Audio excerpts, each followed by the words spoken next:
Nurses look at nursing diagnosis, and this is what you're doing. And everything you do must have a nursing diagnosis. And I think I told you guys, everything you do in this classroom, please put it into what? ADPI. Your nursing process. Everything. Because when you can do that, you now fully understand the concept. And you're not trying to what? Memorize things. You're not trying to read and memorize, but you're trying to what? Understand the process. So when you have different situations present itself, you will know how to approach it instead of just looking into one blinder on, limited peripheral vision to see what's going on.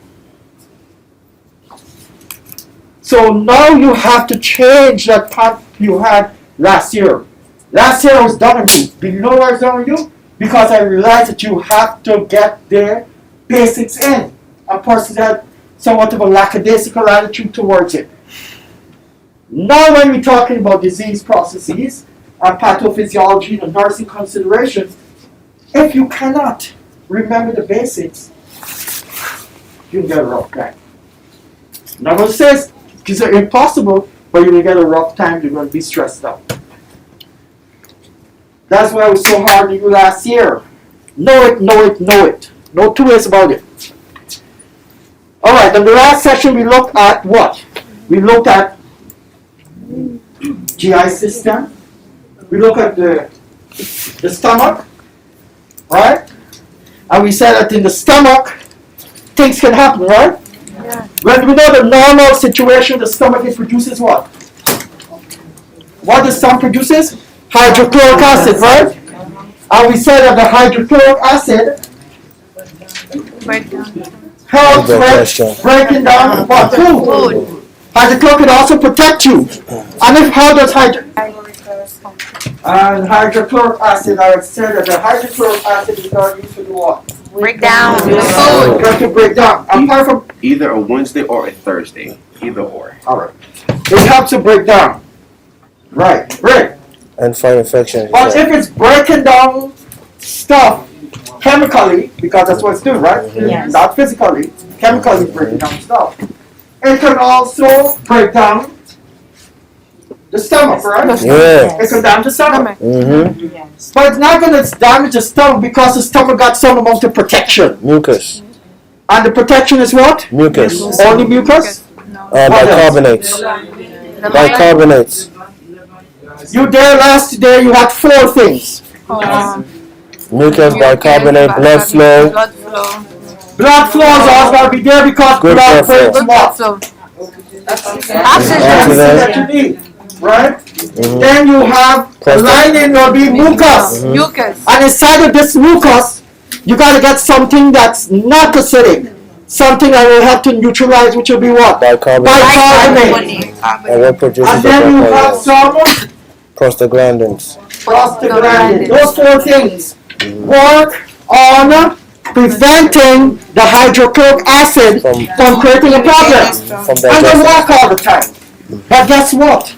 You may have a situation whereby you get the damage to the lining of the stomach. And that lining, as we said the last time, is caused by what?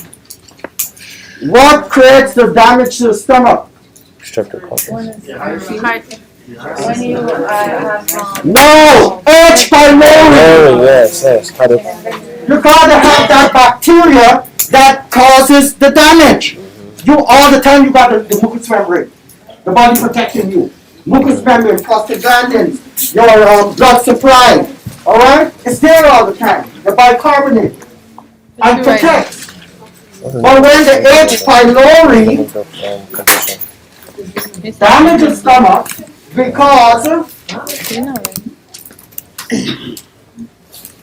the protection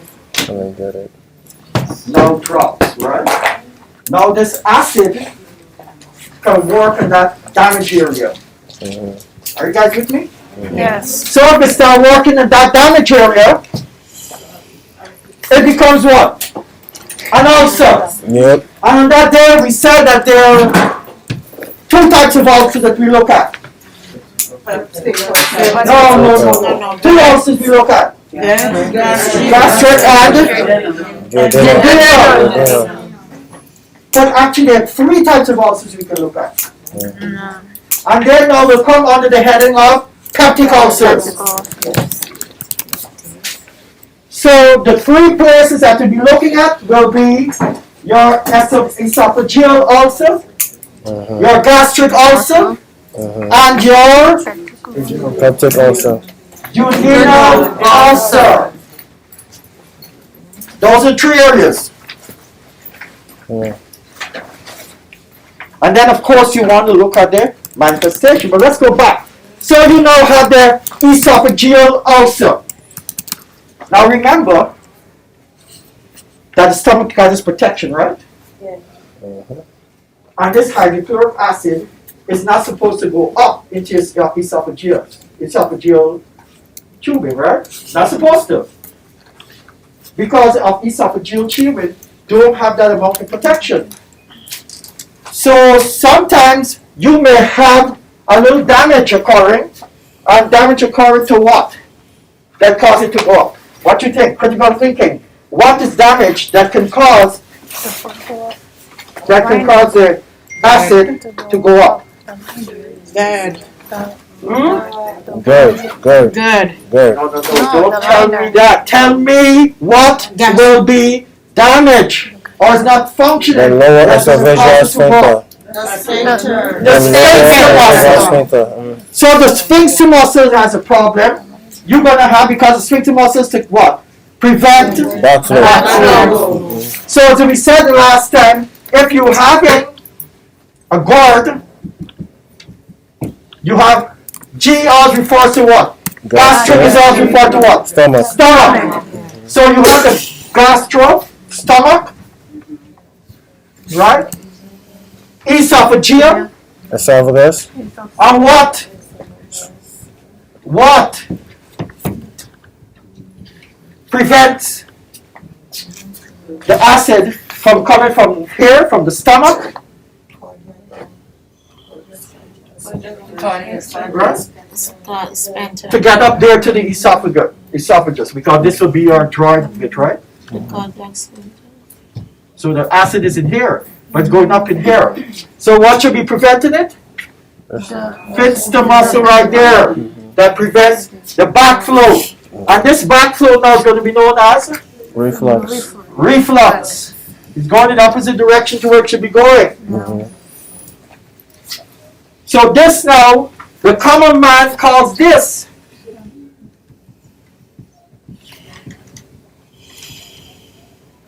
heartburn. That's what the common man say, you know what? I got heartburn, you know. Got problem. Right? So he's getting this heartburn, which we will normally like to say he's having what? Burn. But it really gets bad when the H. pylori now cause on here a what? Damage to create a ulcer. Not very common because that what? Sphincter muscle helps to protect, right? So it's not going to be as common as when it's in the stomach itself. Objective data, because they're telling you, remember, pain and discomfort is something that a patient can tell you.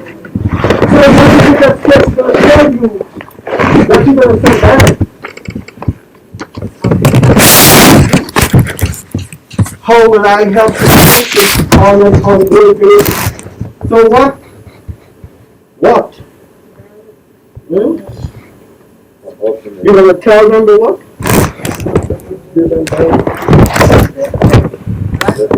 Right? We have to, right? It's a patient teacher. You tell them what they should not eat, right? Lifestyle changes. Start to accustomed to eating what? Not what? Pepper. If they don't get the pepper, the food don't taste right.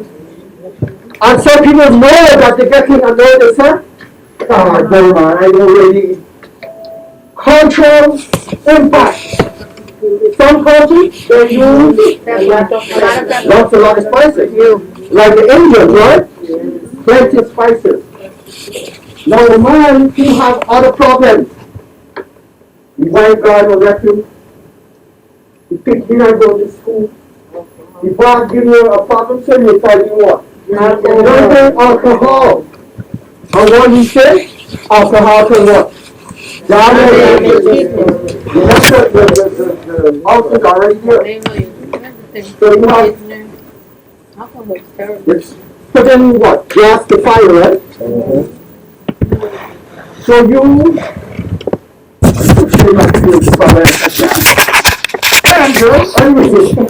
so you know in a situation where you're trying to do what? Prevent this gastric juice from creating more problems to that patient. And that's your approach. You tell them, change your lifestyle, what you should eat, what you should not do, right? Now you go to the pharmacological, there's a medical approach. And pharmacological approach means that what? The doctor knows will be ordering medication. You don't order medication, the doctor. Right? So the doctor's going to order medication. And the first approach he's going to use, he's going to say, let's neutralize it. And how are we going to neutralize it? Antacid. We'll get the antacid. And the antacid will be things such as what? Tums. Tums. What else? Pepto-Bismol.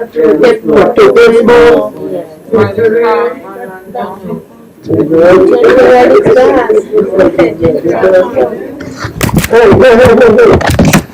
I don't mind you say certain things but have facts.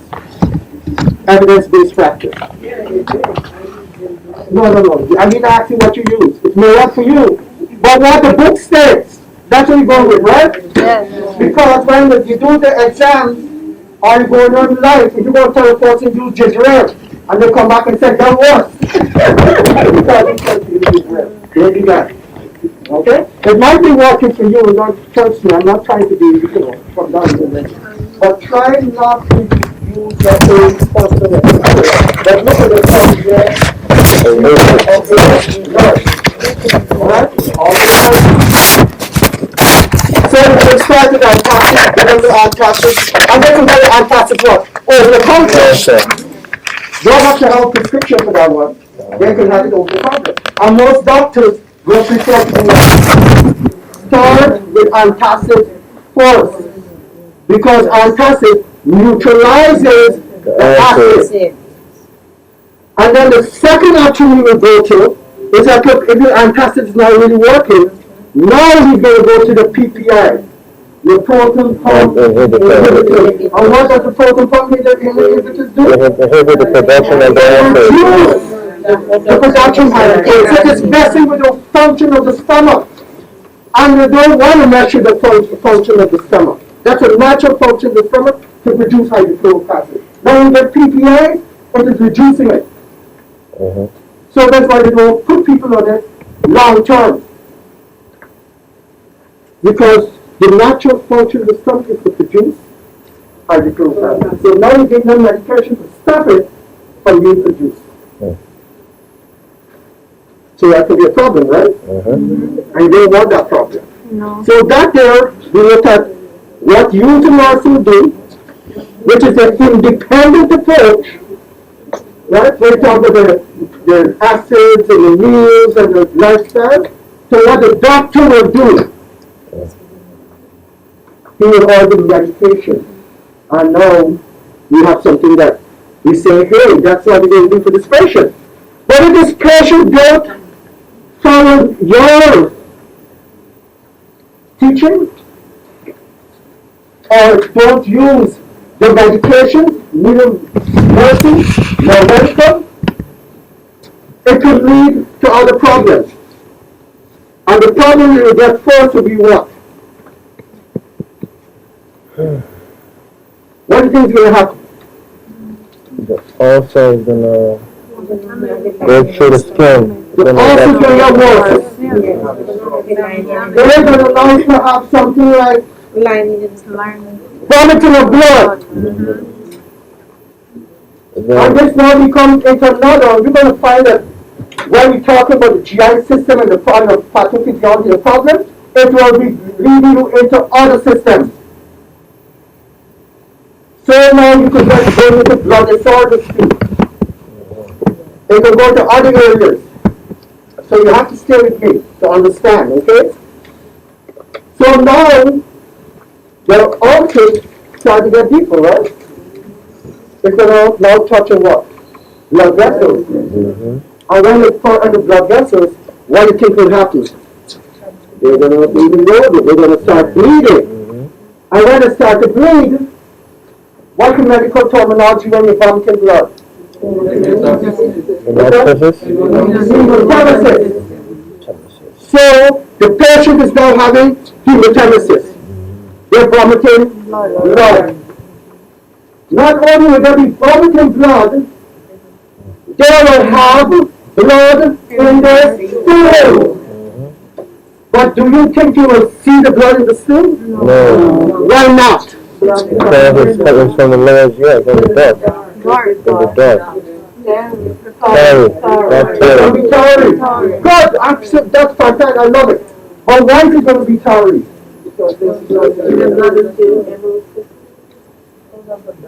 Because the body does. No, from the vertical. But why is it going to be tarry?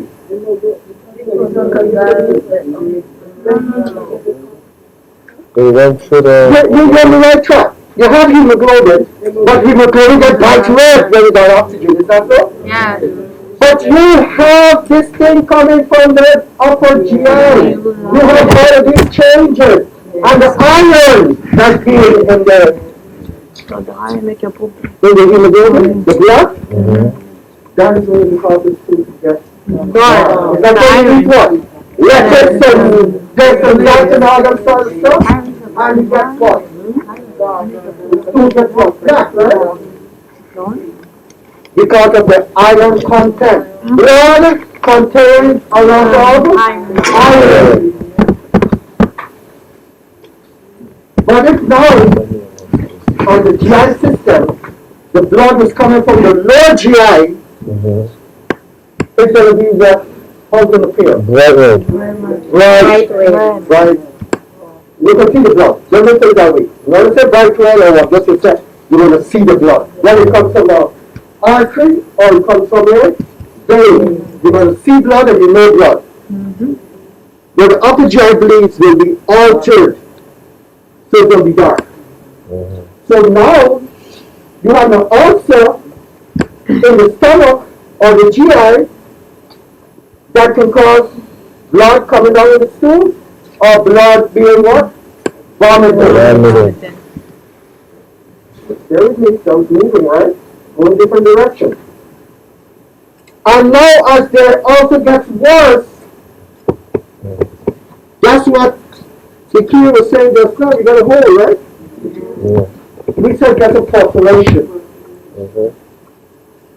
So when you get a perforation, think now, if you get a perforation in the stomach, what is what you want to be concerned about? Peritonitis. And what's peritonitis? Inflammation of the peritoneum. What is a peritoneum? It covers the inner organs of the abdomen. It lines the organs in the abdomen and the abdomen itself, the wall. So you got, what was the word you called it? What do you call it? What do you call the lining? What's the name of the lining? Peritoneum. So like an ITSA to get peritonitis, right? Now, you get peritonitis. But remember, peritonitis is not only when you get a puncture or the stomach that's perforated, but it could happen if a person gets a stab wound, a person gets a gunshot wound, the intestines rupture, anything at all that can cause foreign bodies now to get into your abdomen, lead to peritonitis. And I told you guys how you identify peritonitis, right? When a person has peritonitis, use a nurse. It's not what we're talking about. It's American. It doesn't give the medical diagnosis. Peritonitis due to ruptured or punctured stomach. So all that stuff that's you go to the stomach is going to go into your abdomen. This is going to cause a problem. So, based on that, what would you be thinking about? What will be the manifestation that this patient will be having? Pain, Falling. diarrhea. Okay, what else?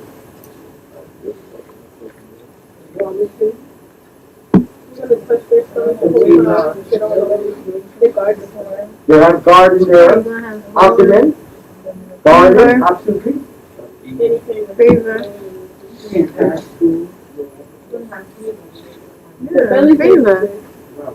You have distension.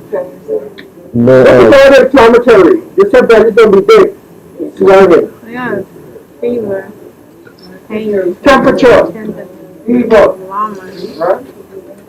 Redness, anger. Heart. They don't want to eat. pain. And remember as nurses, the first thing you look at is what? Pain. Pain. Because that is what the patient is complaining of. Pain. So when you do your nursing care plan, you prioritize. Pain will be the one that you put down there because that is what gives the patient a lot of problems. Pain. But pain with peritonitis, there's a specific thing that is kind of very important to have that.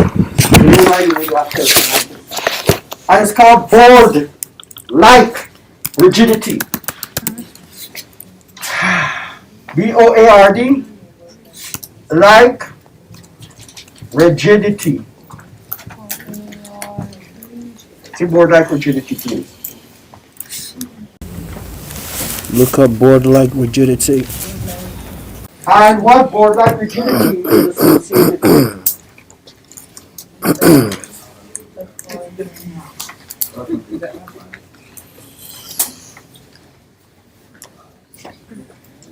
Interesting. Come on, let's go quickly, guys.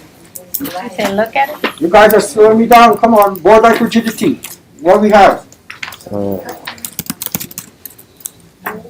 Sandra, I'm looking When in your your eyes. stomach is in. Acute perforated ulcer is a frequent cause and present with the characteristic board-like rigidity of the abdomen wall. Other common causes include perforated Diverticulitis. perforated appendicitis, Appendectomy. Alright. pancreatitis. So, like I said before, anywhere you have what?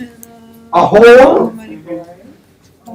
which is called perforation, and especially those ulcers becoming perforated, that is what's going to lead to your peritonitis. And a classic sign of it is what? Board-like Remember rigidity. the word that she just read? Characteristic. You know we all have a different character. You know sometimes people say, no, he's a character all by himself. Meaning, he got his own way of doing things. Similarly, when a person has board-like rigidity, right away we think about what? Peritonitis, guys, peritonitis. Rigidity, when you put your hands there, it's what? Stiff like board.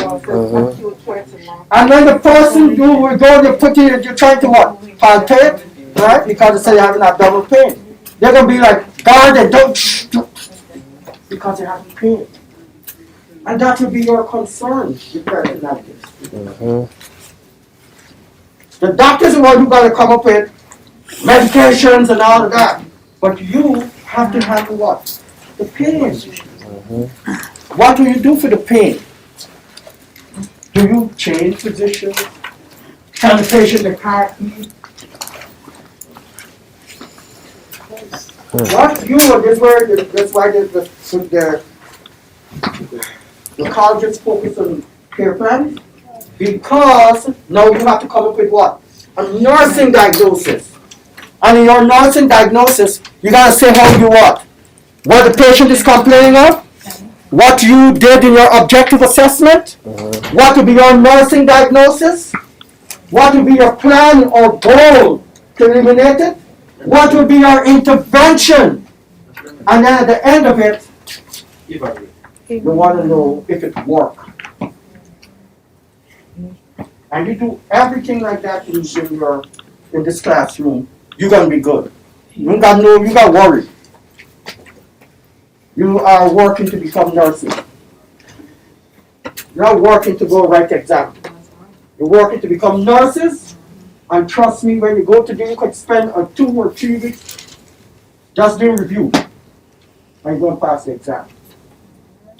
But you can't be a nurse in 2 or 3 weeks. Why not? I'm telling you.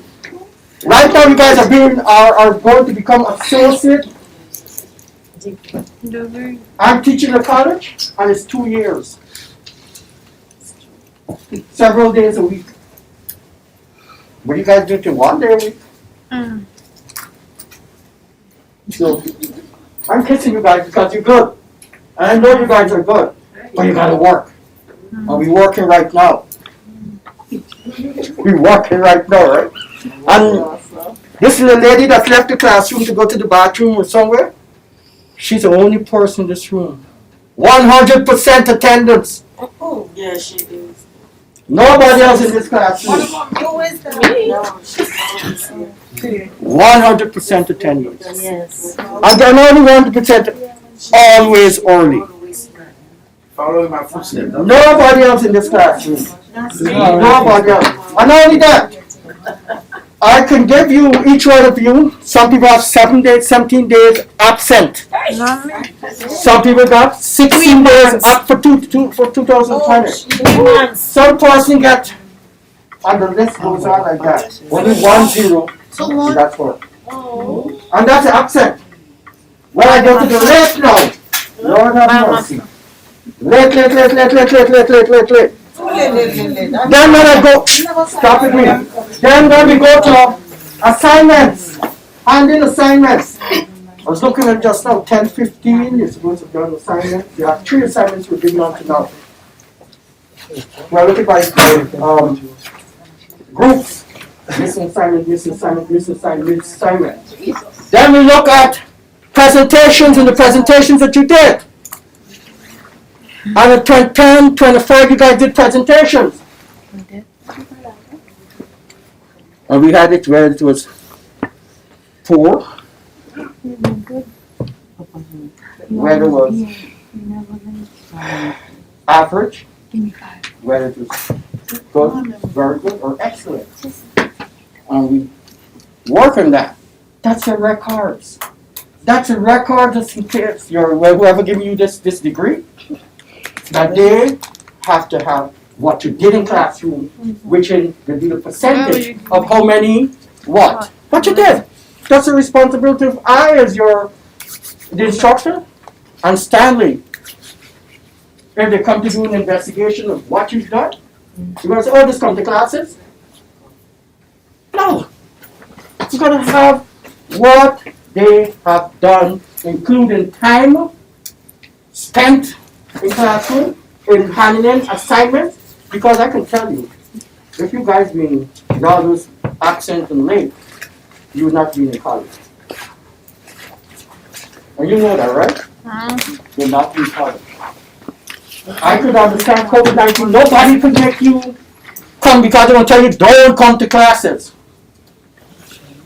And you know, the whole last week and the week before, I was in line with college students, doing clinicals with them at the facility.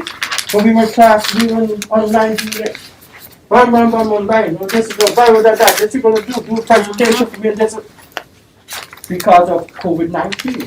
But we back in the classroom this week. Right? You're good. You're good, but you gotta stay focused. And all them did, I asked you the last day, I said, don't miss days. You got until what? May? You said June. June. You got until May? June. What's wrong with you guys? May what? May what? What day today? What's the date? Look, for all them people who've been missing days, Excuse you? I know why they want to ask switch days. Don't you start now. Alright, let's move on. So, you have this when you get to this peritonitis. This is now when it becomes a what? A complication of what? A complication of What are you reading? of the peptic ulcers. Remember you got an ulcer, and then the ulcer gets perforated because the patient not following, doing whatever they want to do, so it gets worse and becomes a complication. And when a person gets hair now, it causes discomfort. But when it reaches the hair to the peritonitis, it now becomes a threat to life. The person can die. It's a threat to life. You guys with me? Yes. Did you guys understand the sequence? Did you understand the sequence? We start with the normal. We start with the what protects.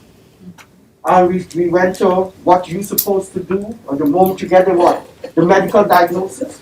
To prevent it from getting what? Worse. Right? So that it don't go to this complication. And if it do go to the complication, what do we look for? Misunderstood, guys? So we alright? Yeah.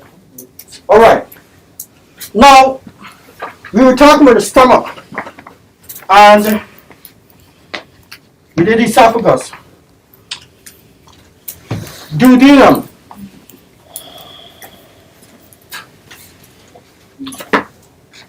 Before, we had talked about when persons eat, right? They eat a food that contains what? Nutrients. And we gauge the nutrients by the amount of what? Calories. Because we need calories to burn to give us energy. Right. We were there. We looked at macronutrition and micronutrition. Now, think of it. When you eat food and persons have an ulcer, they can get pain. When you eat or you don't eat food and the person have an ulcer, you can get pain. But which is which? The gastric is when you eat. Once you eat food and you have a gastric ulcer, you get pain. And guys, remember this. Because they're not going to put gastric ulcer. They're going to put just person is suffering a peptic ulcer. Because they expect you to know the difference between gastric ulcer presentation and duodenal ulcer presentation. So to say, the patient wakes up at night with pain. What you going to think of right away? Duodenal. The duodenal ulcer, because with the duodenal ulcer, when you don't eat, You feel pain. You guys with me? So you get 20 pounds. Alright? Because that's how they're going to put it. They're going to put the patient not eat, he didn't eat it last night, and you get pain and... Now, and just staying here, we did celiac and Crohn's and that whole thing. But stay right here, because we talk about it. The stomach itself can move out of its natural cavity. And the cavity that the stomach is in is called a what cavity? What cavity is the stomach? Abdomen cavity. Abdominal or peritoneal cavity. Because we just talk about peritonitis. Yes, please. Peritoneal cavity. So if you got a peritoneal cavity, you get a peritonitis. What is in the peritoneal cavity? Come on. What's in peritoneal cavity? The heart. You got This is abdomen cavity way. You have your Hey, colon. hey, hey, hey, hey, hey, hey. Yes. Stay with it. I know you know it. Stay with it. All right? What is in your peritoneal cavity? Come on, guys.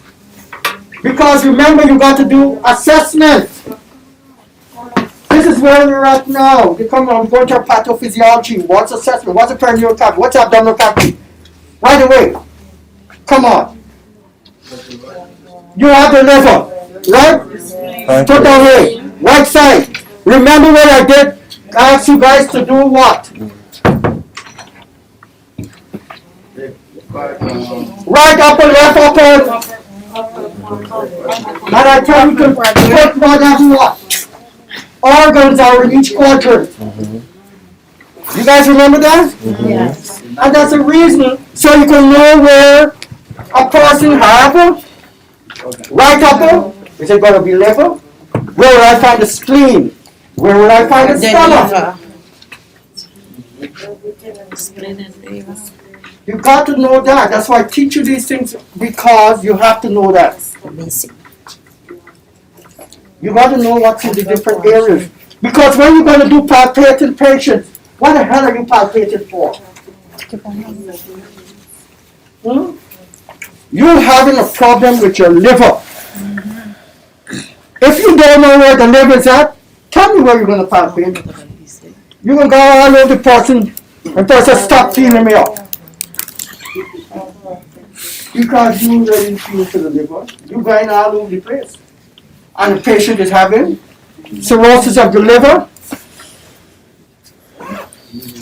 So guys, let me just remind you, please go over. You have the one with the 9, and you have 6. Anyone you want to use, you must be able to identify the organs that's in your abdomen. Right now we're talking about the GI system. We talk about the stomach and the stomach problems. Besides, perforation could happen at your appendix. Where's your appendix? In your colon. In At your the end of your colon. Yeah, colon. this they come.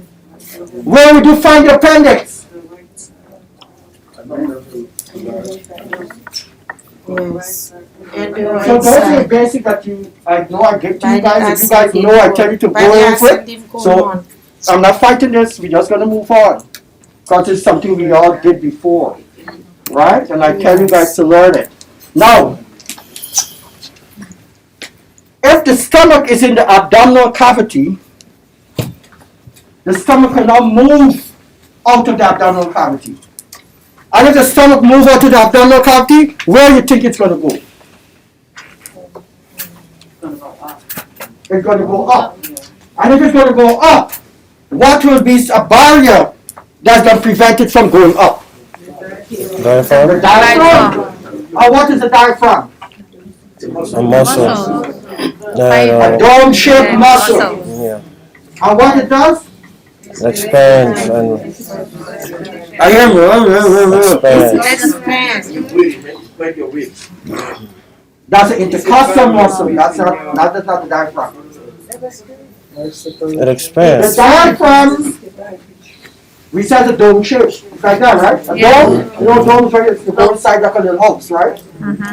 So when you're taking a deep breath, the dome don't stay the dome any longer. It what? Expands. Okay. And you find that you see it in the abdomen, when people breathe in, you see the belly. Right? And you know when you're doing like the CNA, they say when you are doing TPR, and you got a conga respiration, never look at the person. Because you look at the person will what? Control the breathing, and slow down or what have you. So you just look away, but just kind of got a peripheral vision on your belly to see what's going on. Alright? But this stomach can go through the diaphragm. Part of the stomach. Remember, now we're talking about if something goes out of its natural cavity, it is known as a hernia.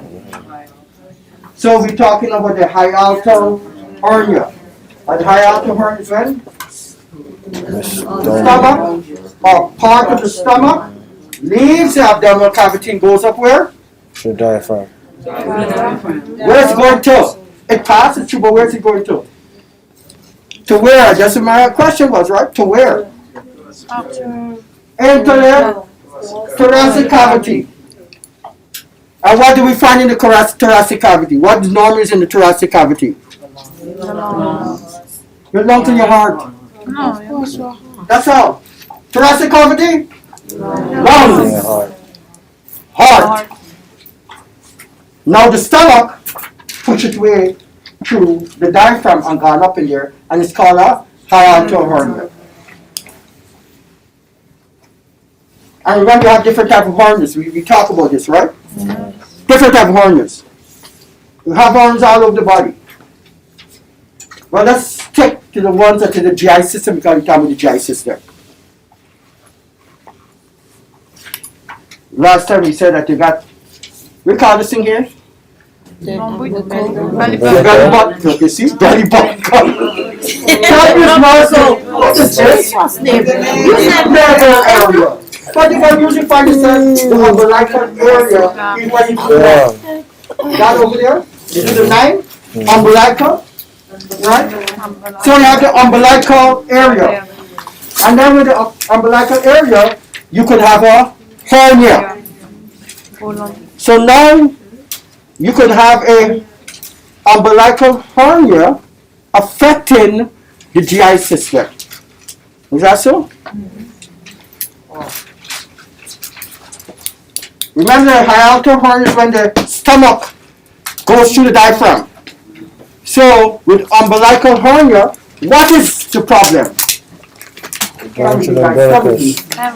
If you know the contents of their abdomen, you're going to right away say, oh, this is what it is. There you go.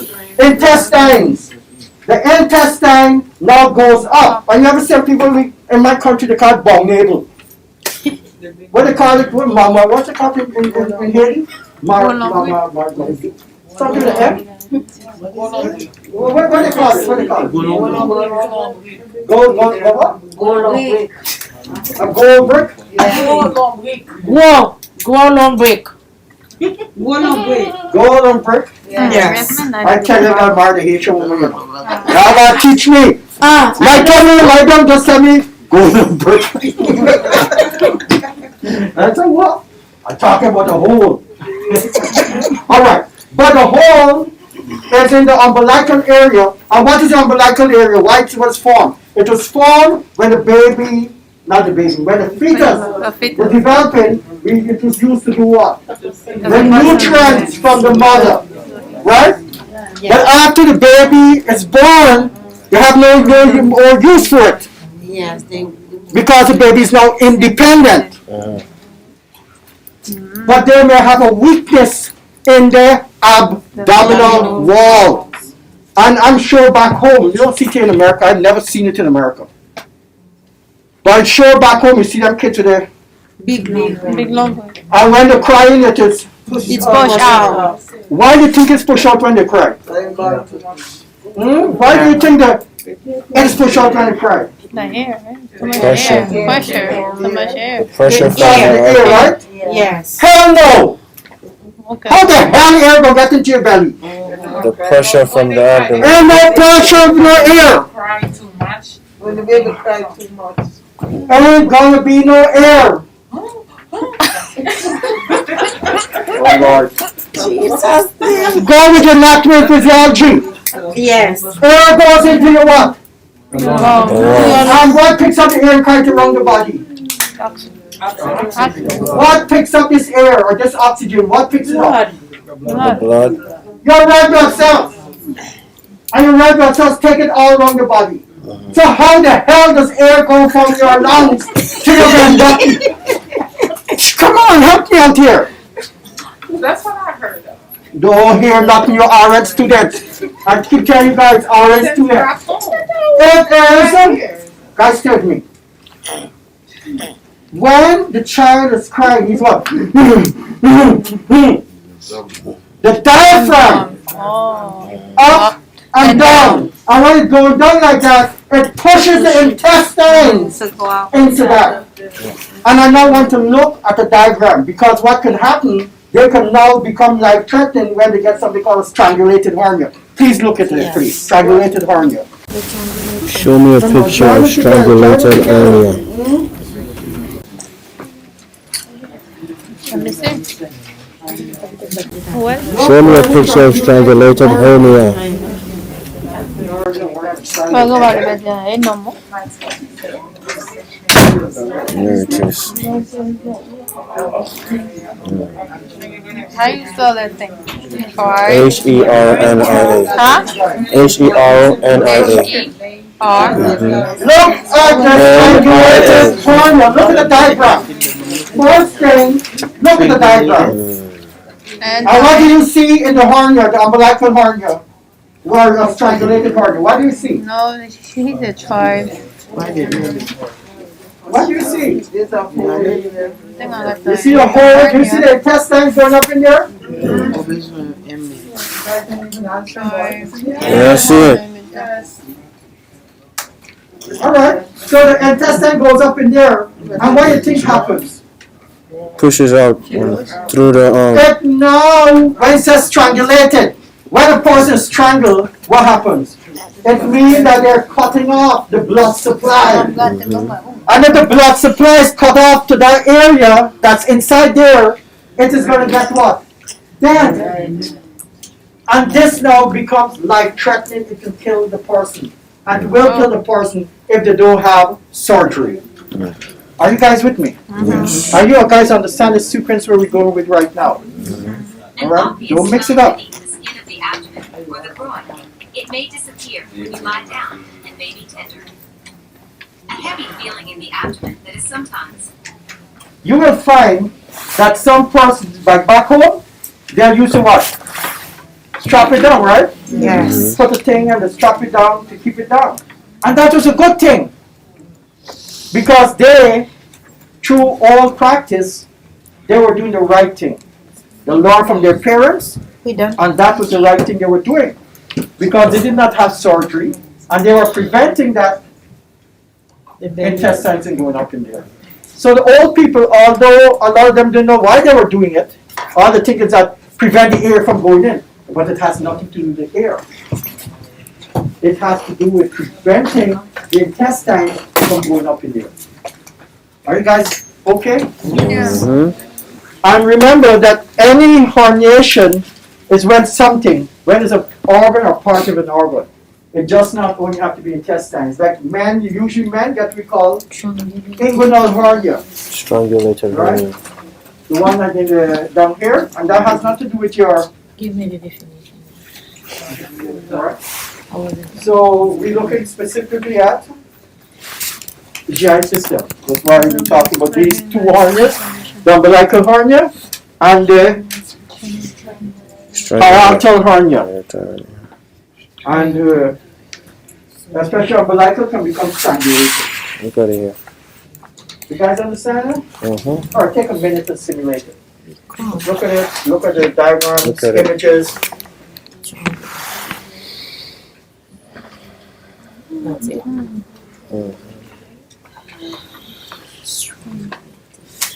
Blood circulation is blocked off.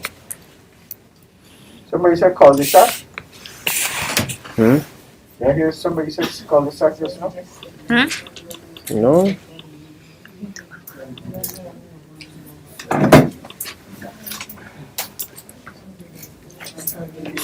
If somebody doing an answer next to you, ask somebody who's right next to you, see if they can explain it.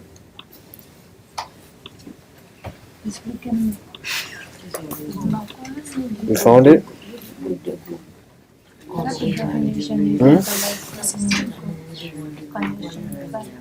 Sure. I told you to come the past 2 hours before, but nobody showed up. You can do that It's one. not tomorrow. I'm gonna be here. Yeah. 2:45. Monday and Tuesday before class. I think that. You can do one. I don't know. I don't know yet. I don't know Isn't yet. it hot in here? Or No. just me? No. It's me, right? Getting hot in here? Oh, we could now. Supply, like No, cut the I'm blood sorry, supply. I'm not- Mm-hmm. It's cutting up the blood supply to the bone. Look at this here. It says, Yeah, I got 3 years. structural hernia is a hernia in which the blood vessel has become constricted by the neck of the hernia sac, resulting in ischemia and possible gangrene if blood circulation is not restored quickly. That's the same definition as the hernia. That's the same definition as I got earlier. I'm going to go for another definition. Something simple. But it's cold these last 2 days. Very, very cold. It's cold every day now. Very cold. Snowing today, you know. When I was coming, it was snowing. Yeah. Mm-hmm. I think they said the next snow we may get it on Thursday. May get something on Thursday. But remember they said there's going to be a lot of snow, but it never happened. So hey, don't fight it. I was surprised to see this amount of you in here, especially the Jersey group. Really? You said Because when you get one drop away, you want us to Jersey live with One of the most one drop away, the Jersey 2 group. weeks. So I don't Don't know. miss 2 weeks. That's not true. The process of God. 2 weeks. Straight. 2 weeks. Alright, so if I could just point to somebody, so tell me about something you can tell me about what we talked about, right? I'm talking about a lot. You should be able to talk to me or talk to the class about whatever we just did. Because you have to understand the sequence, right? We went from normal to the abnormal, is that so? We did a little pharmacology, we did some nursing consideration, we did some patient teaching, and we went along the way. From normal to complication. We looked at how the system affects other areas. Looking just at that's what's the stomach, GI, into the intestine. Now the last day, we spoke about what? Crohn's disease, right? We spoke about celiac disease, and we spoke about IBS. And they had a difference with all of them, right? But the manifestation was similar. Which one of them was related to psychological issues? Which one was related to psychological issues? The IBS. You know when some people get anxious and anxiety and stressed out, they go into the bathroom? No? You ever seen that? A person gets so stressed that all of a sudden you get diarrhea. Ever hear someone say, when I get such a problem, I get instant diarrhea? Didn't miss anything. The brain.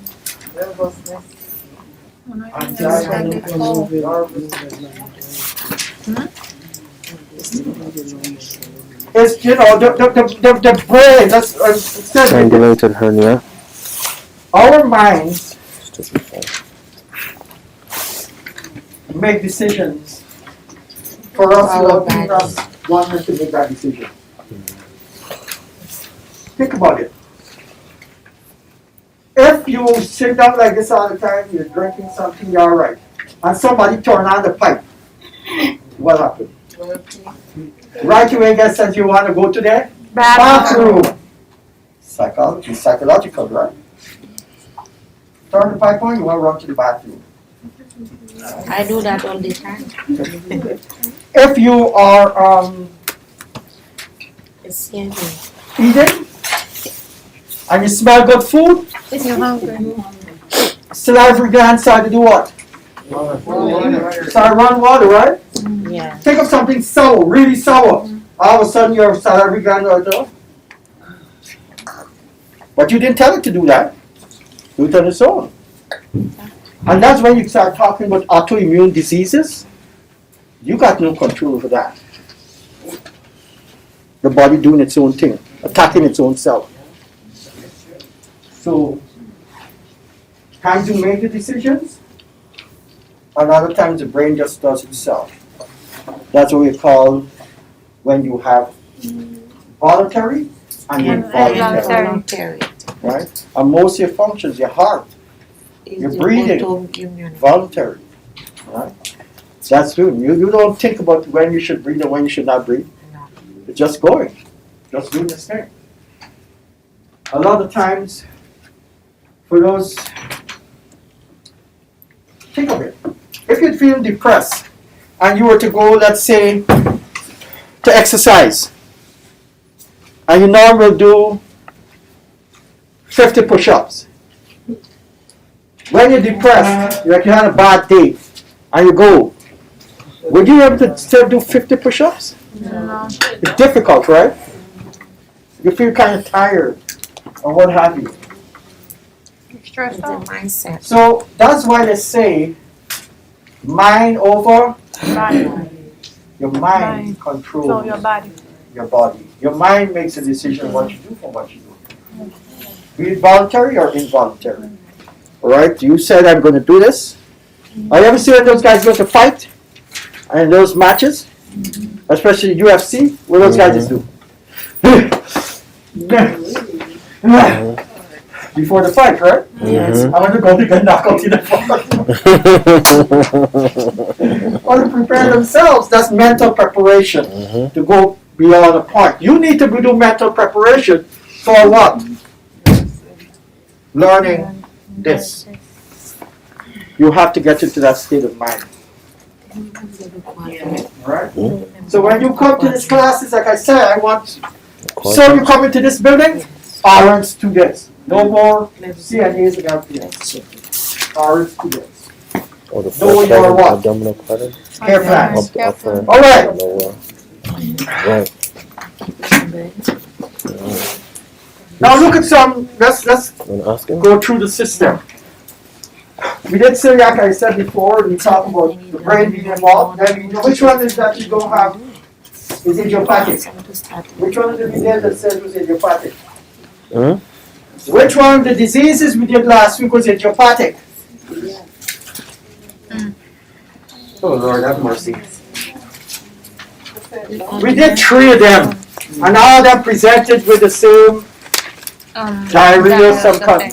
So which one of them we said was idiopathic? We don't know what caused it. One One disease. So why you guys taking so long to answer now? Whew. And we said that when a person have diarrhea or what have you, it can also be caused by different things, right? And some people too can try to kill themselves. And they kill themselves by drinking something that's poisonous, Poison. right? Back in my country, Ghana is known for how many years now, but nearly last 30 years is the number 1 country when it comes to suicide, people committing suicide. They like to kill themselves down there for whatever reason. Alright? So, as a nurse back there, when I was only 17, I saw so many deaths in as a student nurse. It was horrible. Every day you see somebody with, we call it, the thing that they use for weeds. They drink that weed thing. And then they will come in and really punish before they die. And then babies. You know what babies and little children do?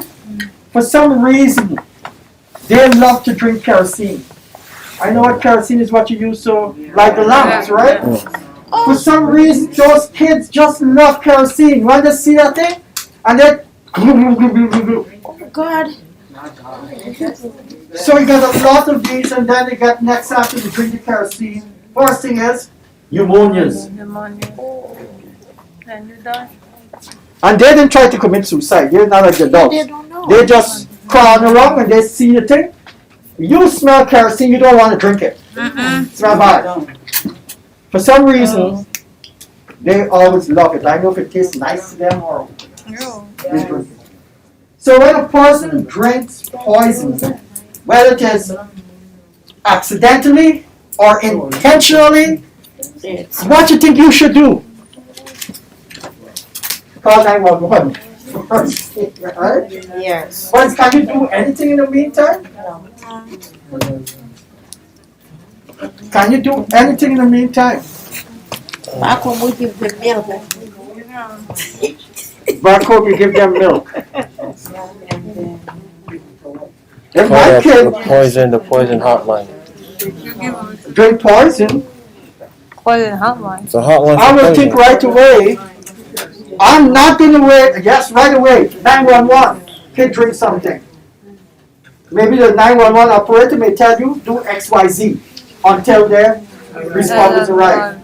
There's But a, I being a nurse, and you guys being a nurse, should say he drank something, went into what? The stomach. And in the stomach, you need to get that crap out. So how? We don't have now. Time to hear from America. Time to hear from America. He killed me. there's a I want you to poison, look up for the word gastric lavage. Gastric lavage. Look for gastric lavage. You put it in there. Stomach wash. You guys had it before. Yes. Yes. No. You have to understand. Gastric lavage. gastric lavage, also commonly called stomach pumping or gastric irrigation, is a process of cleaning out the contents of the stomach. Continue. Clean out the contents of the stomach from poisonous substances. Yeah. Need to get rid of that poison. So whatever you need to do to get that out of that patient or that child or that adult stomach. Say, man, drink it. Go. They're going to be like, go. That's the first aid. First aid measures. What we should do? Then they drink acid now. Which some people drink acid. I would advise you just call 911 and wait. There's nothing else you can do. Amen. Because what the acid is wait. It's burning. And the only thing that could happen here is if you got some bacon stick and you try to neutralize the acid. There's also the poison hotline, something like that. Call 911. We'll tell you. Call 911. What are you gonna call poison Time hotline? is That's what essential. the was going. Right? Call 911. Down there, you don't mess around, you don't go throw nothing in the mouth, you can cause, if you know if it's already unconscious and what have you. Call 911. Okay? And that is when you clean out, it's gastric lavage. I give you another word. What's the other word I give you? Gavage. What we say it's gavage? Good. Best thing is a gastric tube. The opposite. Best thing is a gastric tube. Right? Or to the mouth. And there's another way you can get food into people who have GI problems, because that's where we are right now. Right? We just moved from poisons, To GI. and we move into how you get nutrition into persons that have problems with their GI system. They can't eat. So how will you get food nutrition into the person? To their nose. To their nose. They put the You hear about gastrostomy, right? Yes. And we should be doing some gastrostomy set up. But just Stanley just told me that we're going to get the cards in 2 weeks. We're looking forward to it. So we can start doing the clinical. Alright? 2 weeks. So gastrostomy is one way. What other way? Come on, guys. Getting food into the body. Internal. What? Internal. Wake up, guys. Come on, wake up. You're too relaxed. Relax your arms. Intravenous. Intravenously. Yeah, that's what I'm about to say. Oh God. The first thing you do is what? When a person dehydrated, give them what? Lick fluid. Intravenous, because they're not what? Be drinking. Or Right. they'll be having diarrhea. Intravenous. What else? We always say gastrostomy, nasogastric. What else? IV. We don't say gastrostomy. J-tube. What about the G tube? The G tube feeding. Yeah. So we G said tube. that. Orally. What else? You said nasal. Your feet. There you go. Crisis. I give you guys this one. Crisis. Hypo. Crisis. Crisis. Crisis. Hypodermal. Yeah. Hypodermal. Crisis. Look it up, please. Hypo. Hypodermal crisis. Dermal is under the skin into the what? The subcutaneous tissue. Hypodermal. Guys, look at it, please. Please look at hypodermal crisis right now. Hypodermal crisis. And I'm sure some of you might have seen who working in nursing homes have seen patients get it and don't realize it's hypodermal. Hypodermal They were crisis. getting IVs. Oh, that's the food and I think I know Right? what So they've been getting their food, but they're getting it via crisis. Interesting. So now you know what it is. So now when you see it being administered, you can go and look at it. You can follow up on it. Okay? Please look at an image of the hypodermal crisis. Please look at an image.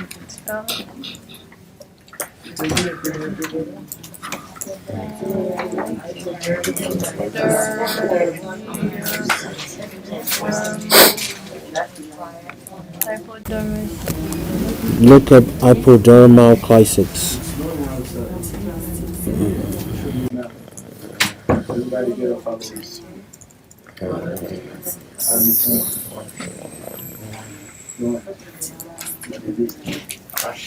You can't be on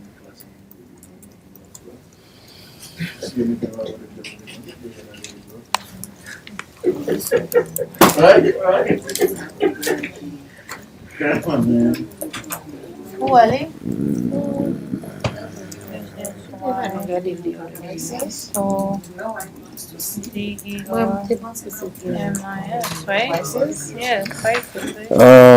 Hypodermal crisis, also known as crisis, an infusion of isotonic fluid into the subcutaneous space. It's a safe, simple, and low-cost alternative method to rehydrating elderly persons at home. You see it? Can you read it? Do the image. Image? Oh, shit. I usually see it at the end.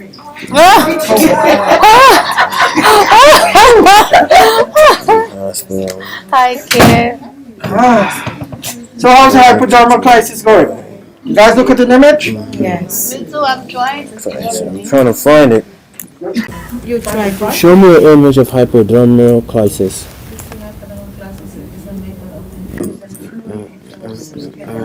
Here it is. Look at the image. You already tell you know what it is. It's a Why? nutrition, right? So That's one word. if you can't get it into the veins, then you can use Look at that. Look at that. subcutaneous. Hypodermal. Now the word hypodermal will tell you it's under your Skin. dermis and dermis. It goes into your subcutaneous, where you normally do what your subcutaneous tissue. What do you normally give into your subcutaneous tissue? Insulin. Usually go there. And the insulin is slowly absorbed, right? Interesting, interesting. Look. Very interesting. Very interesting. Good. Very good. That's And that will the- stimulate your There's like there's like under. be an incentive for you to learn. Look at it. See, crisis. But they'll only resort to that if they cannot choose the other means of getting nutrition into the body. Okay? HCC. I'm under HCC flush and they just infuse it.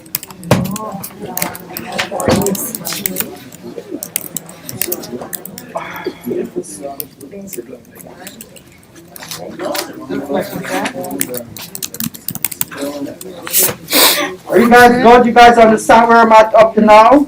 No, Yes. sir. You understand the process, right? Sure, You can sir. relate to other situations and not just the ones Sure that we're thing, talking sure thing, about. sure thing. But you can put it into other situations. That's what's important. Okay? You think somebody's really honest? Oh, You give it through, but if he said, can you feed somebody through the anus? No. Why you can't feed somebody through the anus? Because it's gonna go through the intestine, the intestine. And that's where you Give me, remember I said this year we're being very specific, no general statement. Rationalize. Why can't you get food to the anus? That's because that's the final point. That's the final point of absorption of nutrients. It's not gonna. It's like you're going through the digestive process backwards. The food can be absorbed in the center.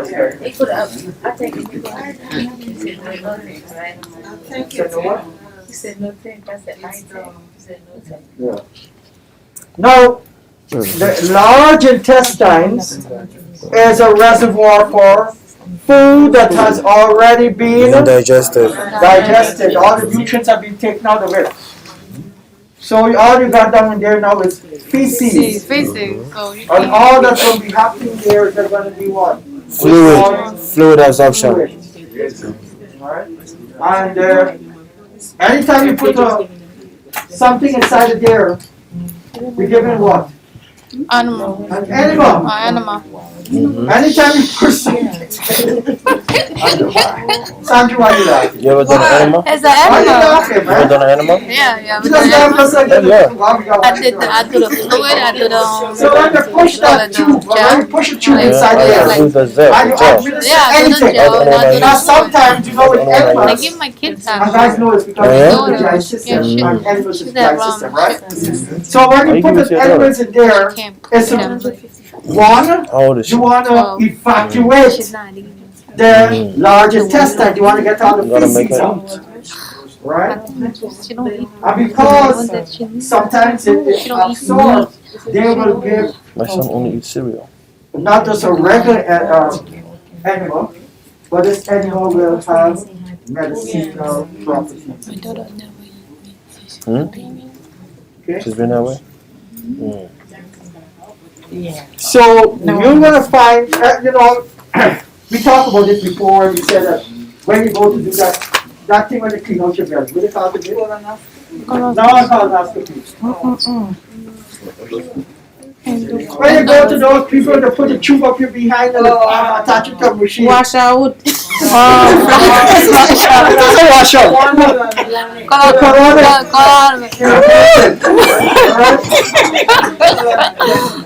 So when they're doing this, they're gonna clean that there, right? Wash out. They hook you up to a machine. Colombic. But the machine do not really wash you out. All that machine does is administer the fluid in the right proportion. Because when you give it an animal, you just push it in, you put it up, and gravity do its thing if you're doing the one in the back. If you're doing the one that fleets animal now, you're pushing, squeeze, it's inside there. And what happened? I'm not asking anybody to get anyone here. But when you get an animal, what's happening? When you give people animal, I'm not going to ask you personally if you have an animal. People start to be like, crack a hole in the leg. Seriously. You ever see anybody go like this? Yeah. Because if you walk like this, everything is going to come out. So just lock it in. I can run to the bathroom, right? Get it out. So what they're using the anal sphincter muscle that they have control over. But because of the pressure that's been put in the anal sphincter, they feel like if they're going to become incontinent, they're going to lose it. I've done this. That's why they do that. It's just like a person want to pee. I love to see when women want to pee. When women want to pee, man, I gotta go to the bathroom. You gotta go to the bathroom fast, man. That's a woman, right? A man want to pee, be like, damn. And you're like, damn. Well, you. So what you should do if you're driving? Pull over. Pull over. Right, like a big cup in your car. I don't need a And you cup. up somewhere and pee. I'll So open you the women front door doesn't and show I pee. your I'll accurate. put the front and the back. Exactly. I open my door and pee. People do the key jump exercise when they gotta The Kegel exercise. I don't know. Not me, I'm gonna be. Kegel exercise is good. Yeah. I suggest all women do Kegel exercise. What is it? Kegel. Kegels. K-E-G-E-L. G-A-L. And women do this after what? Childbirth. Lover. Right? So you can get everything back in order. So 6 weeks later, You ready for another one? 4 to 6 weeks later, You ready for another one? Ready for another baby? you let it go. Yes. You ready for another one? 3 months. 90 days. I listen to what you tell me, but in my mind, they know that 3 months. Because by 6 weeks, the husband is already pushing the pulling and touching. That's a lie. Not mine. We've been working enough to be impossible. Please.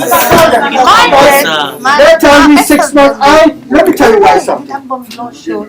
The older folks will say 6 months. No. I'm not 6 months, 3 months. Yes. Can't do nothing. 3 months. But guess what?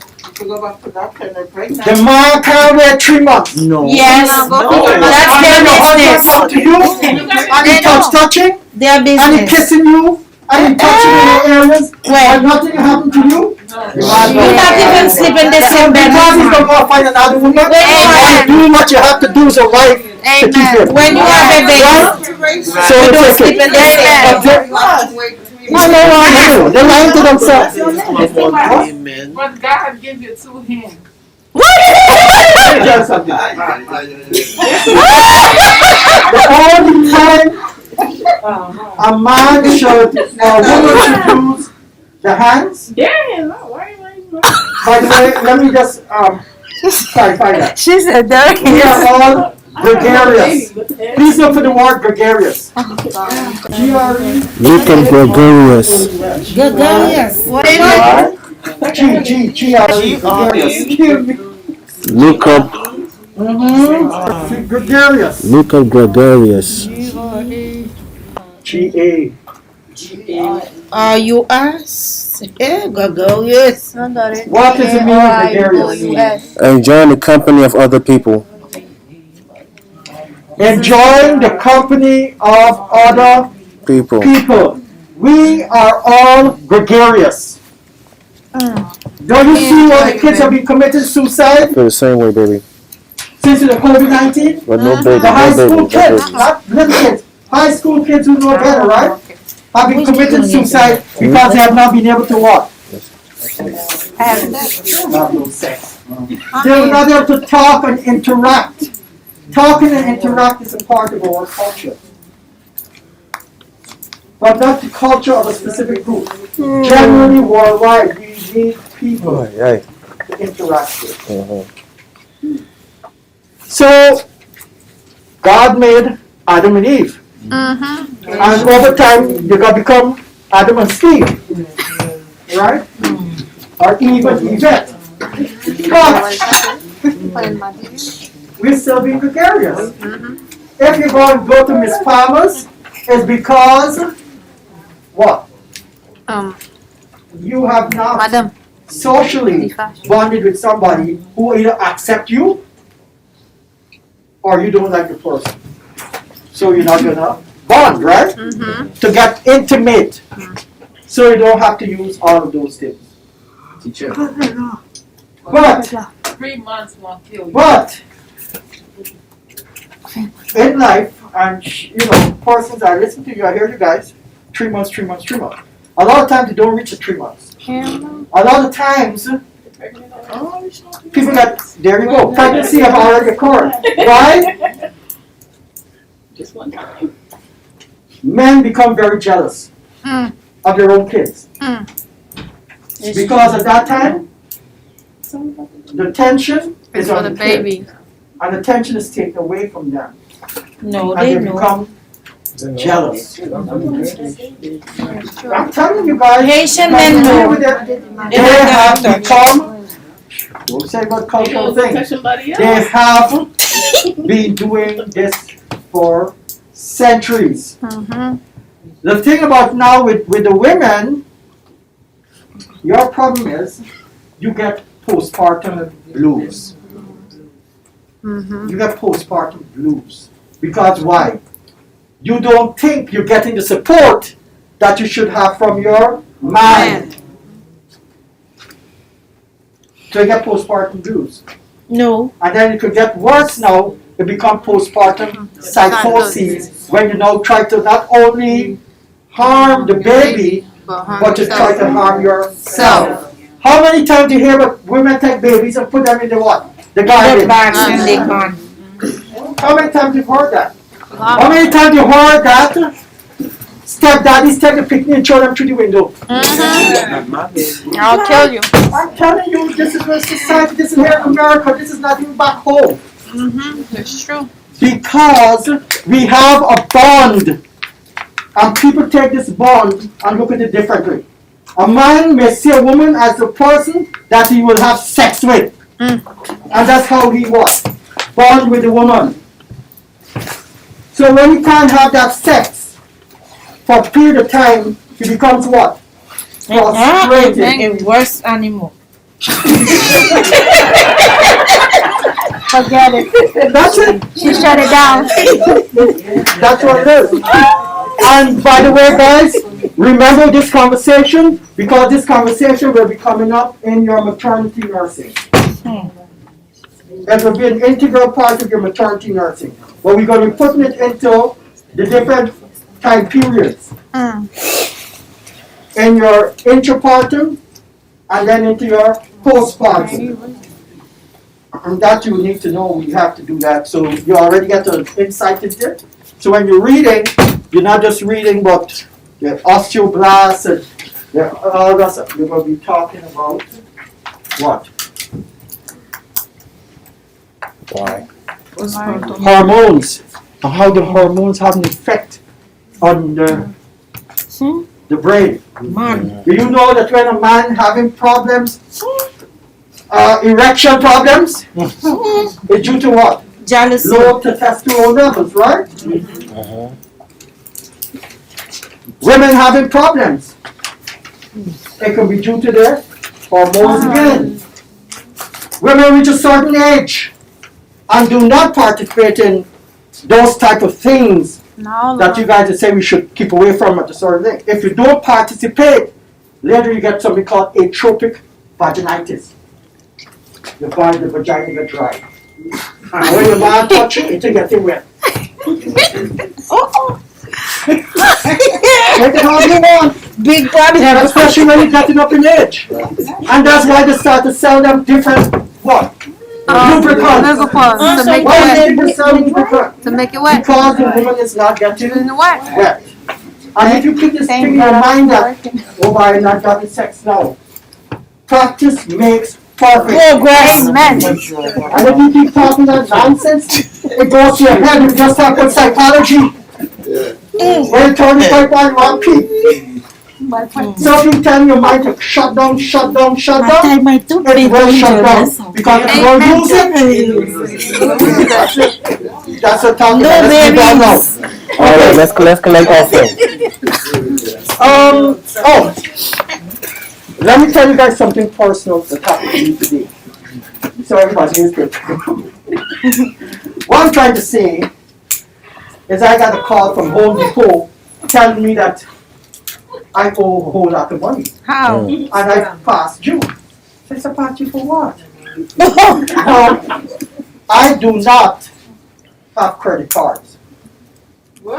I only use what I Cash. got in the bank. Me You too. them If one. you got in the bank, I don't use it. That's when you don't have. Debit. but one day in October, I went there and the young lady said, hey, check. I said, do you have a pay? We call it fee for it. She said, no. It's all right. So I took the card. And as I'm there, I just buy some things, this or that, and say get 50% off. And I buy the crap. You got you. Then they tell me, what, $25 the next month. I went there and said, oh, I got paid to this $20-something. I give them $100 to say, hey, put it on that. Thinking that I give them money. You don't own nothing. I become. I went again, as you guys know. And I come back. I heard I'm overdue. And then now I start to look at the bills. For the month, once you owe money, they take out certain percentage, they add on a certain percentage. Of course. Interesting. So I see for 1 month, $13 something cents for December. Damn. And then I was supposed to pay the next bill by the 9th. Of They January. put now $29. Because Let's you pass see. due. So now the card is killing me. What I'm trying to say, don't let people put you into things that you don't want to be in. It's a crap. I was not taken, but the girl said, look, you don't have to pay no fees. The card comes from Citibank. They catch you, And they Citibank put it down in you. And they're going to just It's pay catch, they catch you. 25% or 10% or whatever every month, and they're not going to be penalized? Hell no. I'm just paying that up and throwing that card. Because every month, I could have gone in and checked my cash and paid. They But need now It's interest. going to cost me over $100 and something dollars. Interest. And if I don't pay it up, I just pay a little bit asked for, shucks. It's like doubling. So if you don't have no need for those things, well, I know some people want to build their credit, right? Yeah. So they buy things that pay it right off. If you go buy something today, Praise right go up. out and think and pay it right away. Don't let. That's why they went to Guyana and take Guyana and then you can go on vacation, you know. Say again? That's why they take Guyana, Haiti in our hands. They make us here to work hard to pay the credit cards, So we don't take go big vacation. loans, and then they went out to our country to enjoy themselves. And then I don't know the enjoy the sell. I know they're ripping the countries off. Sure. And I know when you go home, they rip you off both ways. Not Americans, but your own people. And I got ripped off so bad, I didn't even want to talk about that. So let's move on. Alright,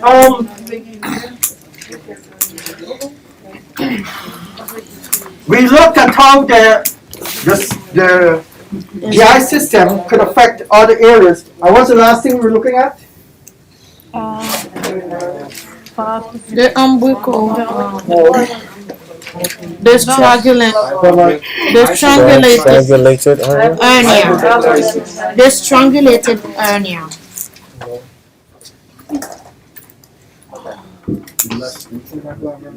Then you guys should take a minute.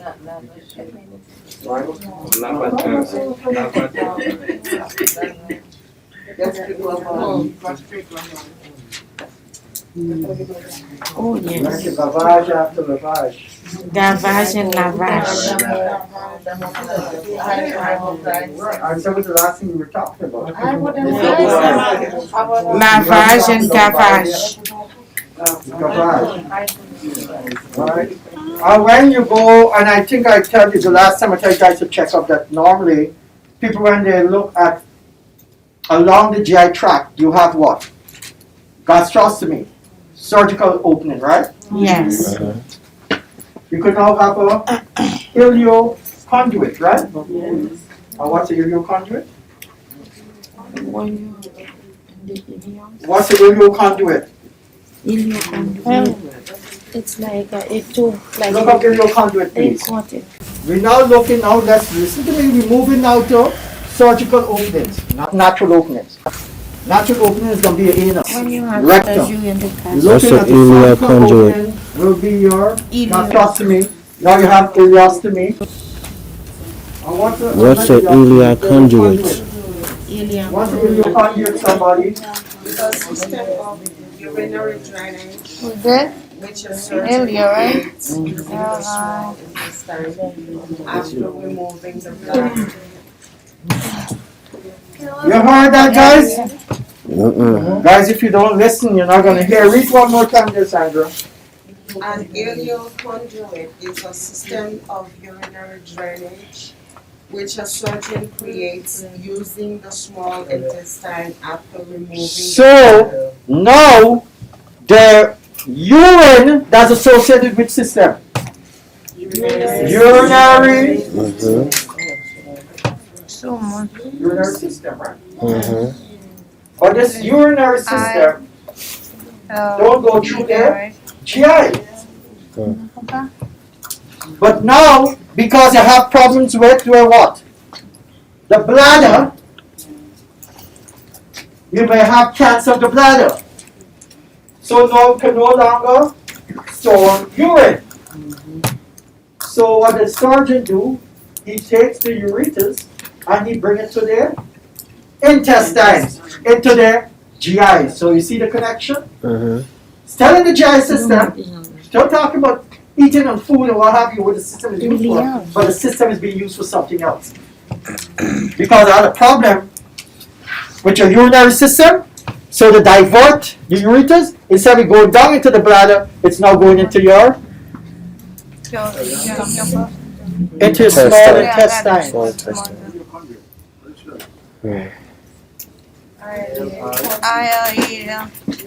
Guys, look at this, look at it. Now look at an image to let it burn into your mind, because I guess it's the first time for many persons. So look at this and try to understand what's ileal conduit.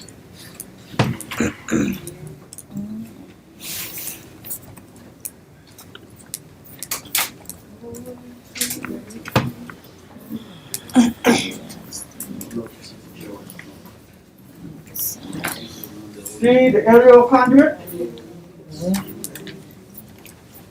Kidney, stomach, diarrhea conduit, diarrhea conduit. Oh, for urinary. One more hour.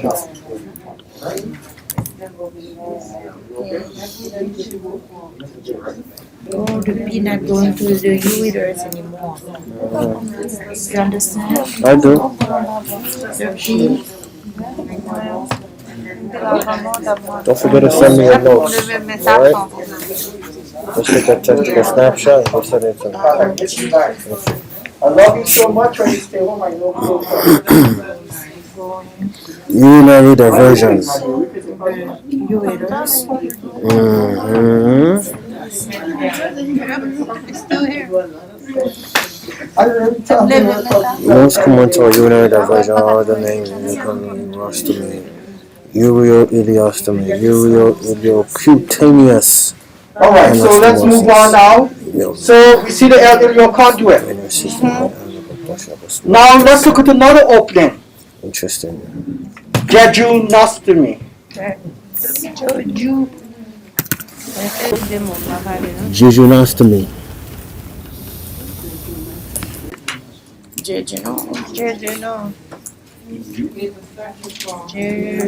Somebody read fast, anybody.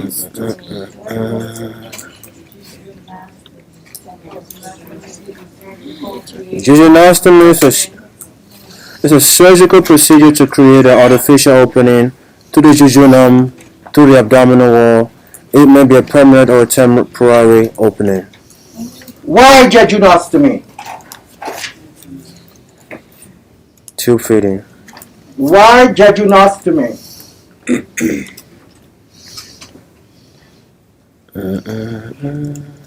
Only put reason for jejunostomy. Why do you make the surgical? Reasons for jejunostomy. Yeah, I saw tube feeding too. The tube feed, right? Oh, you guys read. I'm listening. I'm just the guy in the street, the layman. I don't know. I need to learn. And you guys are teaching me right now. So why the jejunostomy? Because what? For nutrition. Function.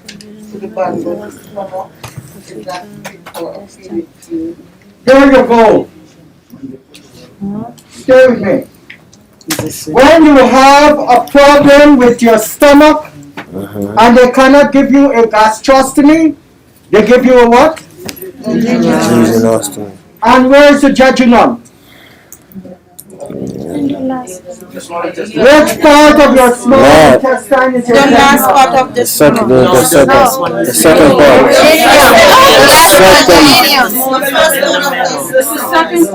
It's the second, Stop talking crazy, guys. Give my critical thinking skills. The stomach is where you have to break down and you got food and you give food directly to the stomach, right? And the food that they give you will have the necessary nutrients in the formula that they give. But the stomach now may have cancer, may have a problem that you cannot use it. Because when they give you something in your stomach, what it has to do? It has to go through your duodenum. And your duodenum, you have other what? Bile and all of this stuff is there. The pancreatic juice comes in there at the duodenum. Right? So they're not going to put it at the duodenum. They're going to, the preference is to put it at their duodenum because now they can get what? Nutrient. All of the enzymes that's coming from. Is that the PEG tube? Is this? No, PEG is just a permanent replacement of the same, of the gas. GT PEG is the same thing. It's not the same? It's the same It is thing. the same. PEG and GT. Okay. But we talk about jejunostomy now. Alright? So the mixture that you get for jejunostomy, the dietitian, she's going to come up with a different formula. Because remember, you're not getting anything from the what? The duodenum.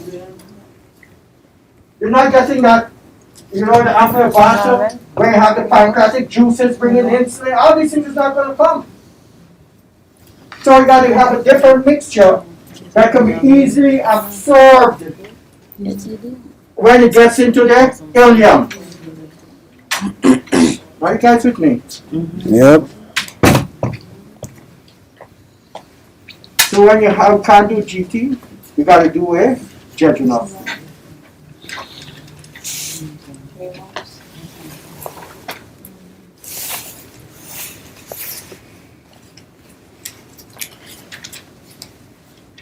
All right, let's go down a little more.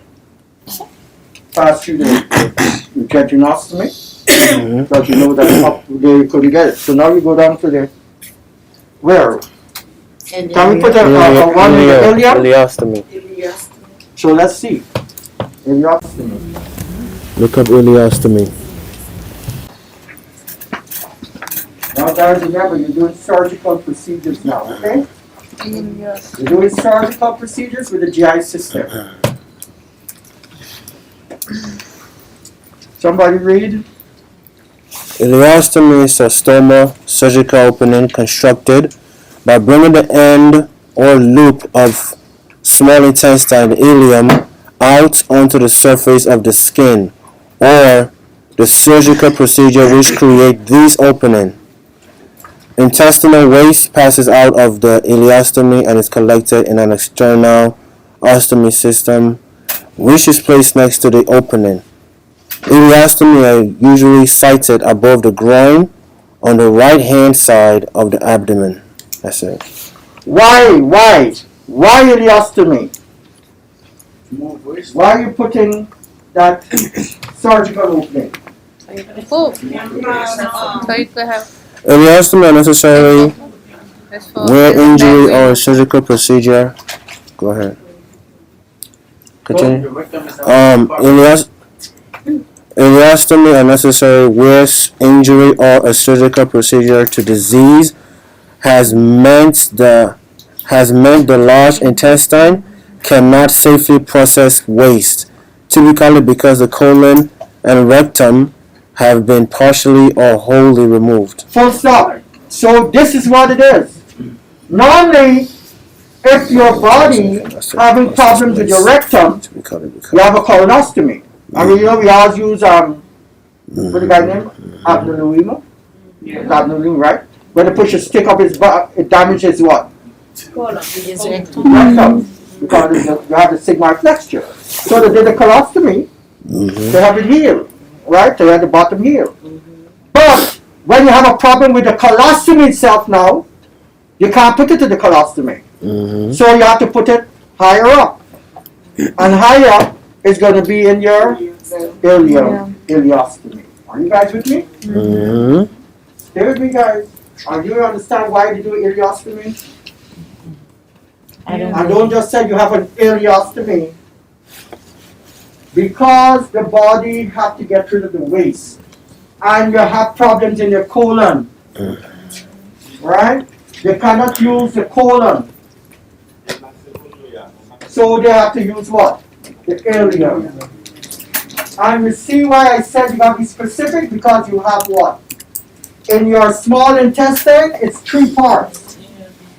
Duodenum, jejunum, and the ileum. And you see the 3 different areas all can be affected differently. And this is only the tip of the iceberg. You have a lot more can happen. That's why when we're doing a last year, jumping all over you and telling you, hey, that's the, because you have to understand the basics. And not what you feel or think.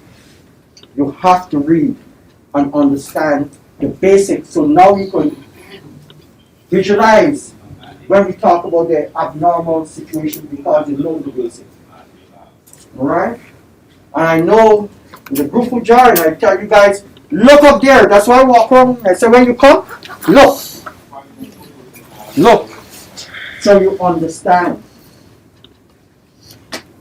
Because as registered nurse students, they don't just talk about, here's the liver. They take you into the liver cells.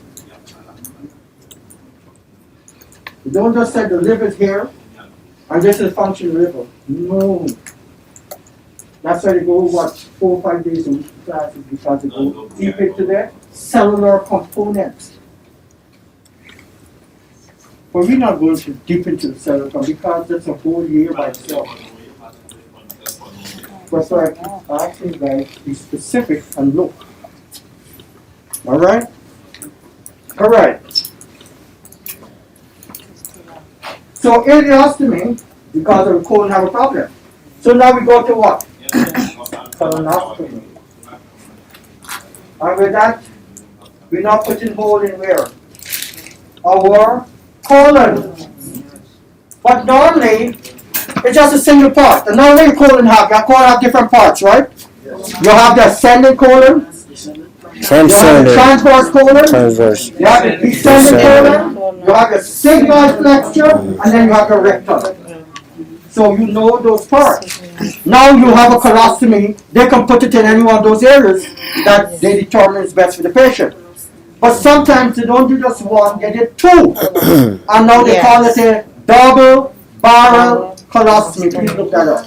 Yes. Double barrel colostomy. Look up double barrel Look colostomy. for a what? Image for double barrel colostomy. So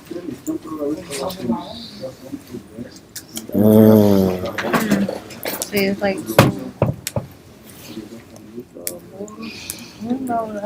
question about that. Whenever you're ready, sir.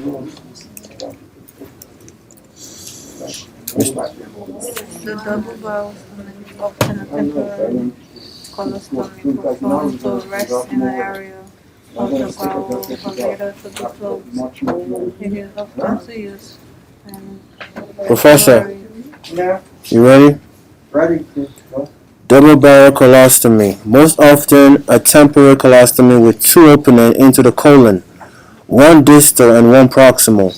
Elimination occurs through the proximal stoma, allowing the distal length of the colon to rest and heal. When healing is complete, the 2 ends are rejoined and returned to the peritoneal cavity, and normal bowel function resumes. Double barrel. Allow healing process. Using temporary. Medical dictionary. Okay? The free dictionary. And one of the things we got to understand is that whenever you have any type of wound, where the wound is a surgical wound, meaning that it was created by a surgeon, or is a wound that is be like trauma, right? It puts the patient at risk for what? Infection. And even when a patient have a surgical intervention, we have sometimes the wound open up. We call that a dehiscence. And when they have the dehiscence, it is usually due to the fact that No, it's where they online. cut It's got online. infected. So healing did not take place and the wound just what? Open up. Here it is. And then when it open up, it can cause what we were talking about, the small intestine, right? The GI system. It can cause now what? The bowel to come up and come through it. And when the bowel come through it, it is called Just search that. evisceration. Please look it up, please. Oh, Lord have mercy. It's called the Free Dictionary, Medical Dictionary. Just search that on your Google. It's pop up. The Free Dictionary, Hello? Medical Dictionary. Just check that. You got it. Who's speaking?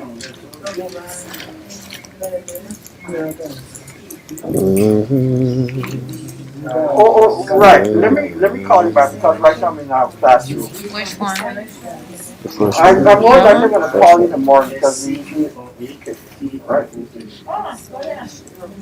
My call now the way from Ghana Oh, so to you do just some get it work. from here? This is it. Yeah, you just search whatever you want to search on. Where do you find evisceration? Did you look at the image Look of up evisceration. E what? Evisceration. Did you guys look at the image of evisceration? Yes. Did you see how the bowels come out? Yeah. And that is not, Interesting. the evisceration did not happen because somebody chopped them. You got The it? evisceration happened because when they did the surgery, the wound did not what? Heal. And the opening is called dehiscence. So look for the word dehiscence. Look up Let's dehiscence. move on. Dehiscence with evisceration. So look for the word dehiscence. Look up dehiscence with evisceration. Look up the word dehiscence. And then dehiscence with Look up evisceration. dehiscence with evisceration. Dehiscence. Dehiscence.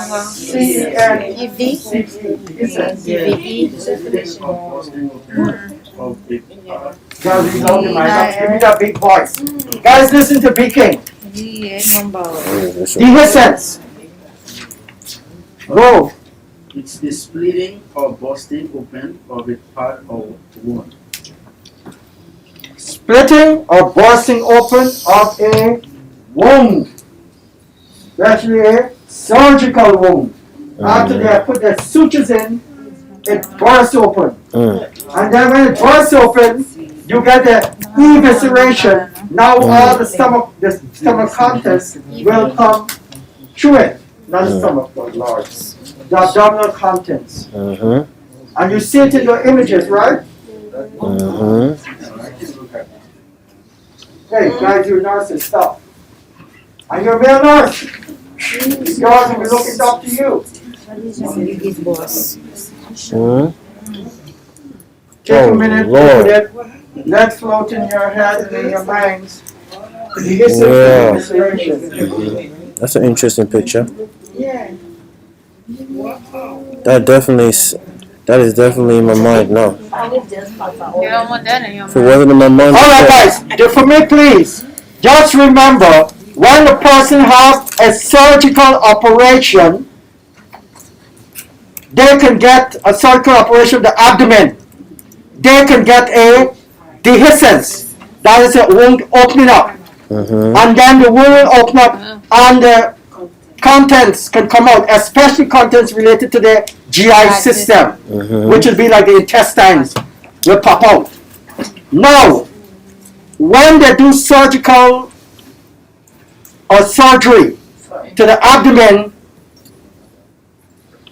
the term used for surgery to the abdomen is called a laparotomy. So look up the word laparotomy. look up laparotomy. A surgical procedure involving small incision. Guys, when you come to classes, got several persons having problems with their laptops. Please charge before you come to classes. You ready? Okay? You ready? Read, please. Surgical laparotomy is a surgical procedure involving small incisions through the abdomen wall to gain access into the abdominal cavity A laparotomy is a surgery. Okay, that's it. Alright, laparotomy is surgery on the abdomen, basically. Okay? So infections, even when you have surgery, if you don't take care of the surgical site to observe to see if it's being infected, we could get a dehiscence and then stuff could come out. Okay? That's all I want you guys to remember. Got you. Say less. I got you. Perfectly said. Makes perfect sense. I understand now. Now, keep everything we're doing in the GI system, despite the fact we're going out there and into other areas of the GI system is impacting on. Just wanted you to see the connectivity of everything. Whether it be the skin, whether it be the GI system, whether it be the urinary system. Today we kind of look at the urinary system impacted on the thoracic cavity when you have the hiatal hernia. That's We right. look at the umbilical hernia, right? How it can impact. Now let's look at one more, because I think you guys get tired. So we gotta do one more. I'm not tired. I am. And the one that, by the way guys, this is just a tip. Mr. Got a lot more. You haven't scratched the tip, it's not even the tip of the iceberg. Mr. West. Alright? What? It's snowing. It's snowing. I haven't seen no snow there. Huh? It's been snowing since you got here? Well, I don't see anything out here. You got a charger right out there, I don't see nothing. It's sticking. One of the best. Alright. God bless you. Guys, we better concern about these people going to Jersey. Mr. West. Professor They're West. going like slowly, be careful with what? What's the temperature like right now? 34. Let's say we have. When does water freeze? What temperature? What is the temperature for the freezing of water? 0. Below 0. What is the temperature for freezing water, guys? What's the two things you need to know. 36. When does water freeze and when water boils? Water freezes at 32 degrees Fahrenheit. Water boils at 212 degrees Fahrenheit. What you need to know when you are storing medications, because you cannot let insulin freeze. No. You have to know what is the temperature of your refrigerators. You have to know the temperature of the refrigerator that keeps the patient's food for 72 hours. And if you don't even know the temperature for boiling water and freezing, you gotta learn. So right now, what is the temperature of boiling water? I just told you, but I want to do that. What is the temperature of boiling water? And to boil, 200. And 13. 212 degrees Fahrenheit. You said 13. I never said 13. Alright? Guys, this is not a joke now. No, we know. When you are looking in the... I'll put this down. When you are a nurse and you're going to check on your LPNs to ensure that they're checking the medication, the refrigerators, because when the state walk in, the state comes to look at it. And you don't want to be caught with nonsense on your shift. So the refrigerator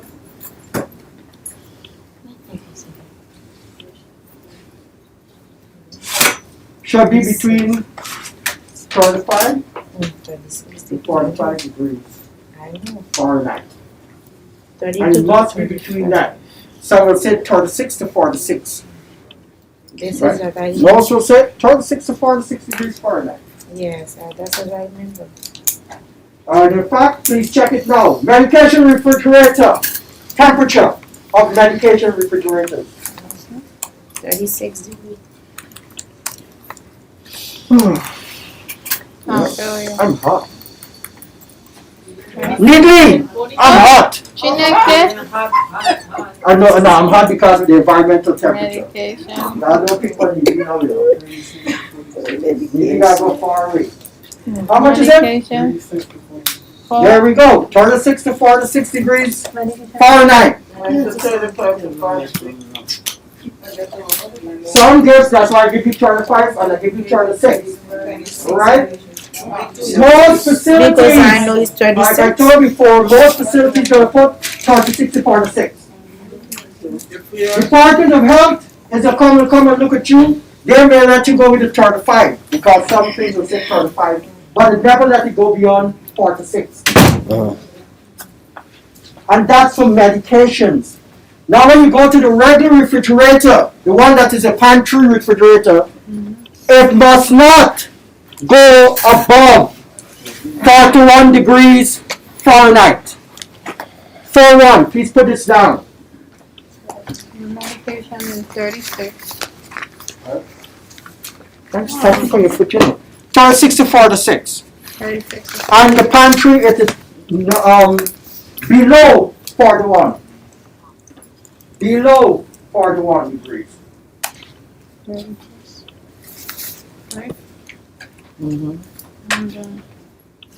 So why we get into this? Because we're talking about snow outside, snow state. Water will freeze outside if the temperature drops beneath 32. And that's when you're having your prayer because it doesn't come to what? Black ice. And black ice is bad. That's the medication. Because this is what I remember. The pantry. Ooh. Below. Jesus is love, man. What's the last time you asked for, Mr. No, well, that's I told you guys. Water, Water if freezer. you go outside, it says it freezes at 32, so you get ice. If it's 34, 35, you're alright. It's gonna melt, start melting, but slowly. That's why we sometimes the snow falls, but it don't stick. Because it's too warm for it to stick. Mr. West, for medication is 36 to 46. So medication refrigerator 36 to 46. Please write it down. I did write it I'll down. put I wanna it make where it sure. is. Just make a note because you're always gonna check. Check your laptops to ensure what I'm telling you Yes, is the right this is thing. what- yes, because I remember. Don't ever take my word for it. Always check me and check everybody. 2 to 8 No degrees verification. Celsius. And validity. Now one final thing before you go. Yes. Remember when we did macronutrition, we said that fats and everything that deals with macronutrition is in grams. Carbohydrate. Everything that deals with micronutrition is in micrograms. And persons were given an assignment to work out breakfast, lunch, and dinner and bring it handed to me. Huh? If you don't have that, you're going to have a dash, dash, dash. You're not giving assignments here. You sure it's this class? That was in this class. I asked everybody to do a what? Breakfast? No. You said, not Lunch? this class, not this Stop. class. Yes. I asked everybody to do breakfast, lunch, and dinner. Don't Yes. wait. Stop. You did. Stop. Okay, You wasn't there. I wasn't here. I told you guys, and that's why I said when you sit down your groups, talk. Oh, okay. Don't start to...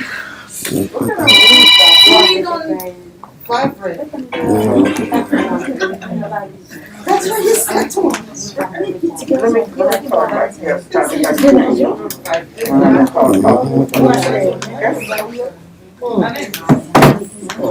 Guys, it's business cards. I got a force cards. That's for standing. Anyway, Yep. I ask you guys to look at, stay with me please, to look at breakfast, your personal breakfast. Whatever you eat. Do for lunch, whatever you eat for lunch. do for dinner. Whatever you eat for dinner. For each thing that you take. If you take coffee, how much coffee is it? How much calories is what? 8 ounces. If you use a slice of toast, how much calories in a slice of toast? Or how much calories in a slice? And it's right there. Your computer is going to give it to you in a second. Right? And you go through it. Now when you go through it, for the entire day, including, you're going to put a column for snacks.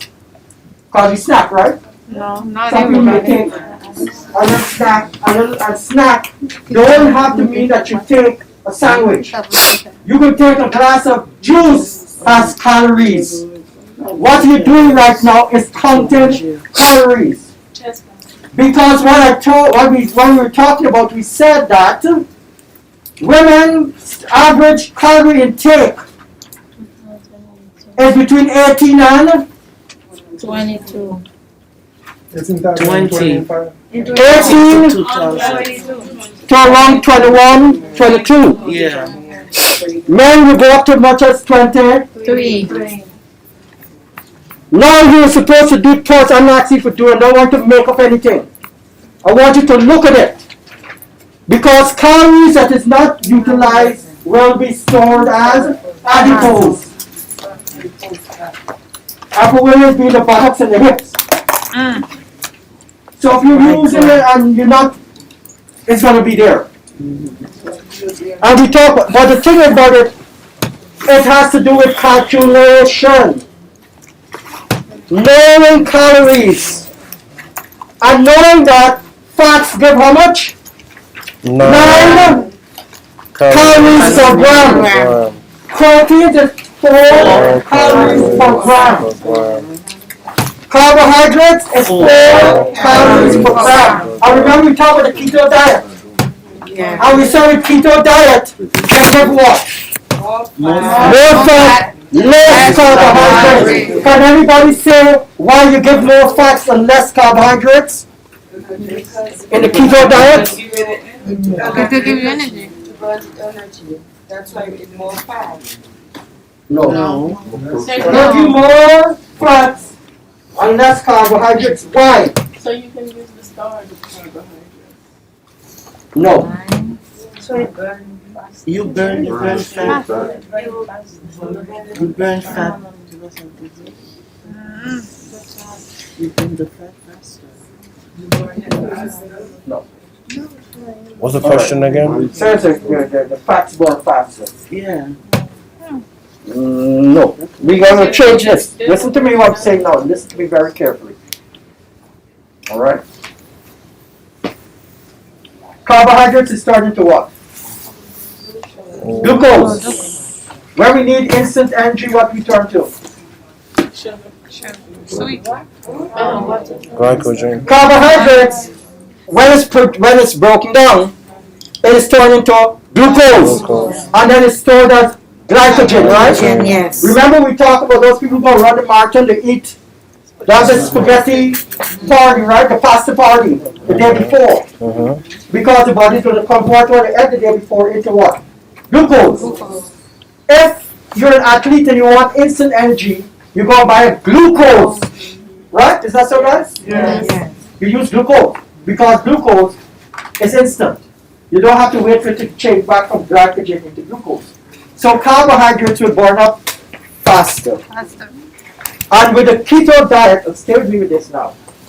What happened with the keto diet is that the keto diet, where it says more fats and less carbohydrates, is because if you don't have carbohydrates, your body got to burn what? Burn of the Remember they use what? Your body, the first thing it burns up is what? the fat. No! Carbohydrates! The first thing it burns is carbohydrates. But if you don't have the carbohydrates, you gotta burn what? Fat. There you go. There you go. That's where Repeat that again. the reduction will take place. Because you don't have having any fats, the body got turned to what? Not any carbohydrates, but got turned to what? Fats. And burn all the fats that is there. And fat give you what, 9 grams, right? That's why, and stay with me guys, shh. Guys, look, you're still on my time. When they give you diets, they always tell you to do what? Exercise. Everybody you see Roberts, what she do? She gave you a diet, but she make you do what? Exercise. You go to any of those places that give you those foods, but whatever, Lucy, what's the other one? Lucy Roberts. Lucy Roberts. For No, instance, Lucy Roberts, the other one they have. Workout. What's it? Planet Fitness. Weight Watcher. Tell me the one who give you the diet. Weight Watcher. Weight Watcher. They will tell you, we give you the diet, but you're gonna what? Exercise. To burn the calories so you don't put on The weight. If you don't burn the calories, You get nothing's fat. gonna happen. Alright, thank you guys so much and see you tomorrow. Depending on the weather. I can't take your picture because the picture looks very lazy. Take the picture.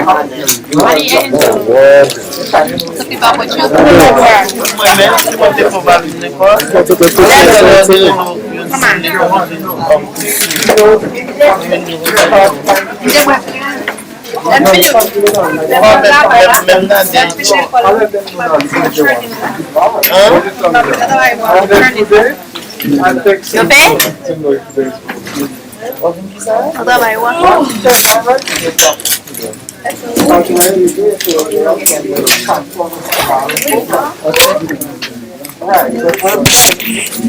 I have to take care of you.